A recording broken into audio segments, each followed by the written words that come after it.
आणखी कोणी नातेवाईक भावजे वगैरे जर इन्व्हॉल्व होत असेल तर या पुरुष प्रधान संस्कृती काय कामाची? लाज वाटायला पाहिजे आपल्याला.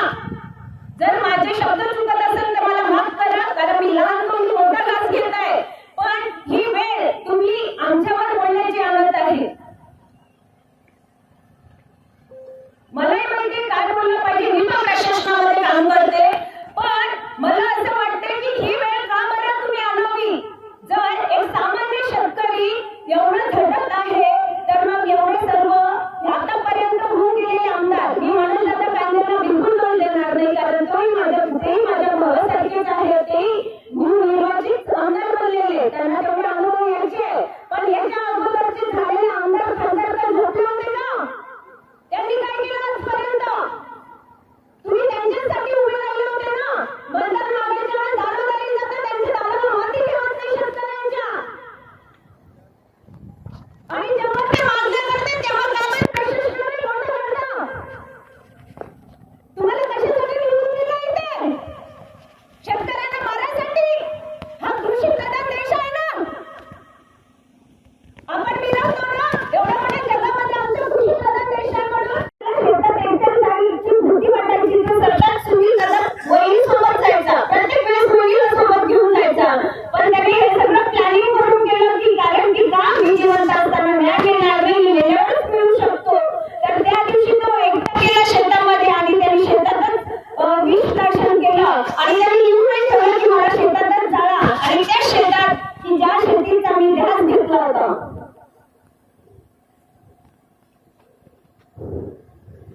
मग काय कामाचं आपलं कृषी प्रधान देश? आज अकोल्यापासून लोक आले, पण पाटबंधारे खात्याचे लोक किती उपस्थित आहे ते सांगा ना. किती लोक उपस्थित आहे पाटबंधारे खात्याचे? किती न्याय मिळवून दिला त्यांनी? का पाटबंधारे खात्यामध्ये आपल्या तळागाळाची लोक नाहीये, तिथे नोकरी करत नाहीये?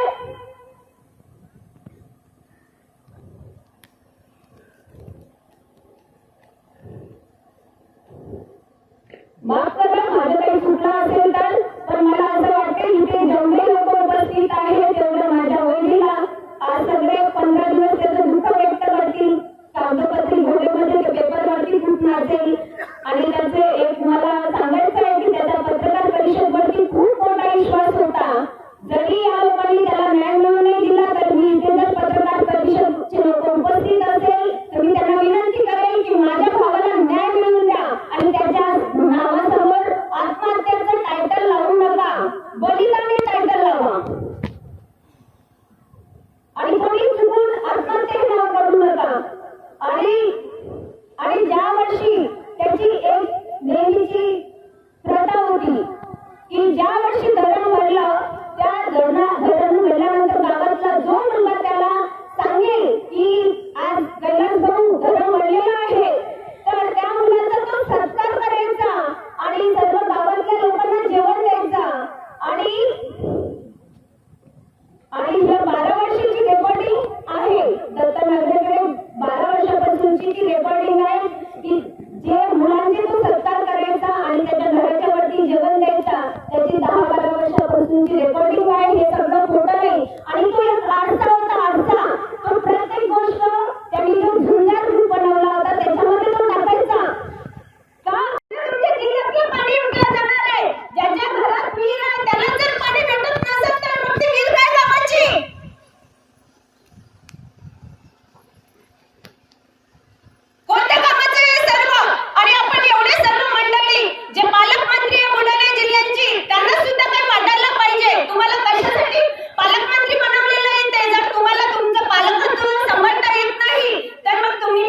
शेतकरी देशोधडी लागलाय, हे त्याचे विचार होते.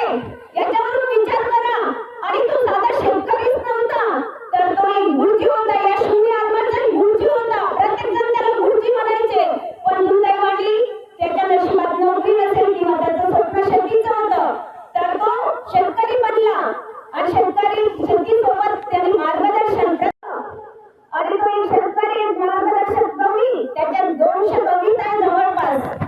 त्यांनी पूर्ण शेतकऱ्यावर कविता केलेली आहे. आणि हे एका दिवसात होत नाही.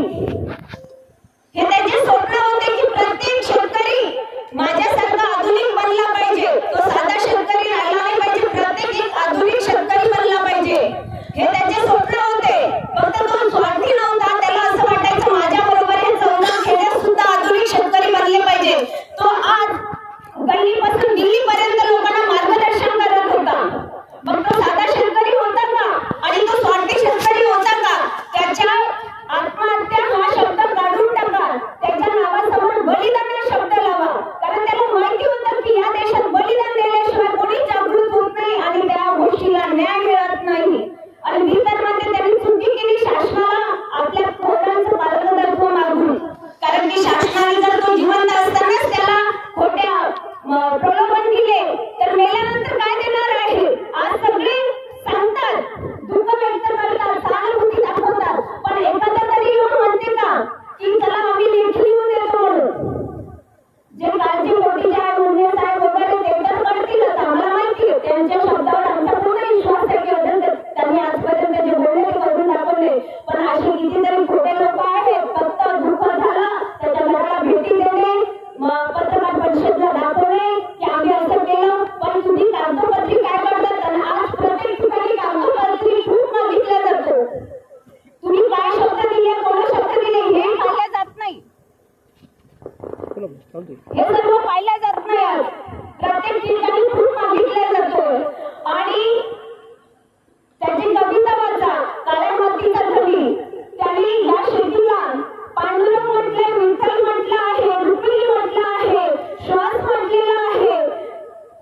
पुन्हा त्याचं स्वप्न होतं म्हणजे तो प्रत्येक गोष्टी त्याच्या सुधारला नाही पाहिजे की कैलास नागरे असं आहे की कैलास नागरे तसं आहे. प्रत्येक व्यक्तीला माहीत झालं पाहिजे. त्यांनी कधी पांडुरंगाच्या खात्याला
एबीपी माझा, उघडा डोळे बघा नीट.